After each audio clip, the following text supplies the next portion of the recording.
Wish you a successful Congress and future. Ja me soovime teile edukat kongressi jätku ja tulevikku.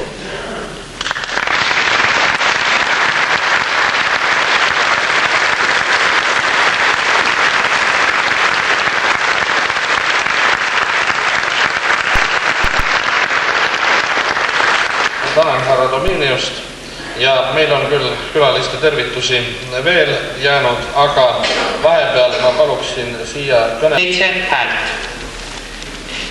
Ja punktiks 10 kirjutada. Revisjoni komisjoni valituks loetakse 7 enim hääli saanud kandidaati. Hääletuskomisjoni liikmed on kohtadele asunud.